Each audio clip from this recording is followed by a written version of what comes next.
Concerning love, Rav Laitman says many times all kinds of things about the Kabbalah Center, holy water, and all kinds of things. I have a question about it.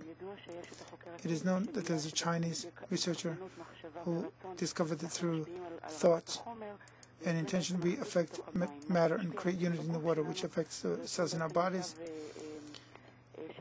creating a cell of awareness in the water of the body, because the water communicates between each cell. My question is, what's wrong about it?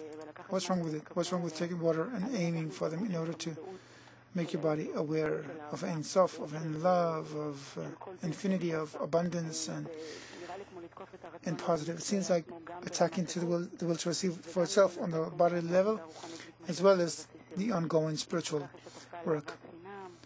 If we want just complete love, then why are we slandering the other side? First of all, I speak disrespectfully of methods who say that in anything material, there are spiritual forces. This is called idolatry, bowing before idols. It's idolatry, idol worshipping, to think that in this water there is spiritual force. Perhaps I can think correctly about this water, and I give it to someone, and someone else drinks it, and besides, the water also receives my warmth, my love. That's a human thing.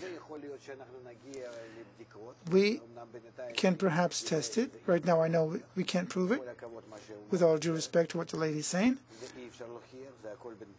So far we haven't been able to prove it. It's all just theories right now. But it's possible. And I already said on this show that we're connected in our thoughts. Good eye, bad eye, We do affect each other in our thoughts and desires, and we can think good about someone else and do good to that person. But it's on a corporal level, on an animate level, on a person's body, what will happen to him in life here and now. But it's not about the correction of the soul. We don't control the correction of the soul with our corporal bodies, our corporal forces. And through water, they cannot be conveyed.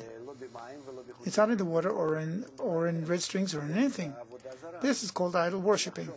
To think that in corporal things, you have a spiritual force.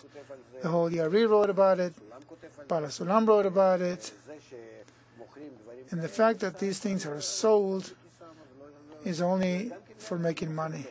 They're also making other people happy by how? Because they believe in it, and through believing in it, in something that I tell that person it's going to help you. So now they're certain it's going to help them.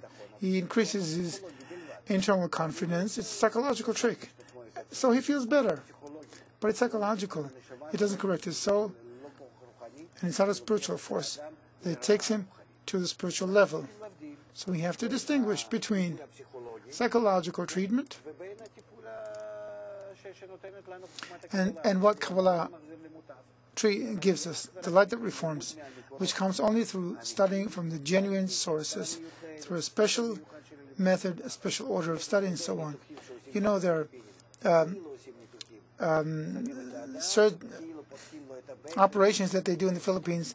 You put a person flat on his back, and it's as if you operate them. And then he goes home as if he's happy. They had a whole research about it and films, and it turns out that there's nothing more than a psychological force here. But people feel good afterwards. It's a force of placebo. Yes, there's nothing in there, but we see that it's working. You give it to a person, he feels healthier. Our psychology is very powerful, and it helps us bring out of ourselves new forces, new powers.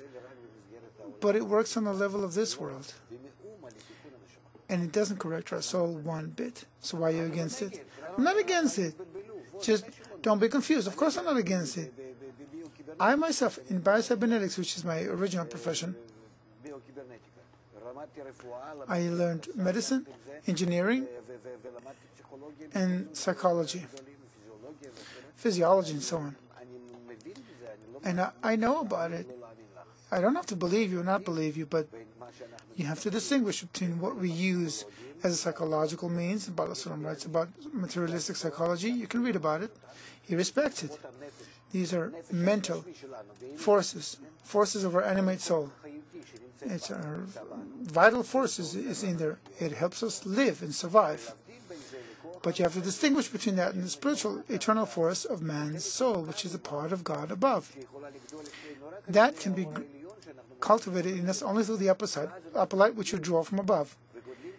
And then we grow spiritually, not corporally here in this life, just by improving things. Look what they're selling along with it, with the holy water and the red strings. How to succeed in sex?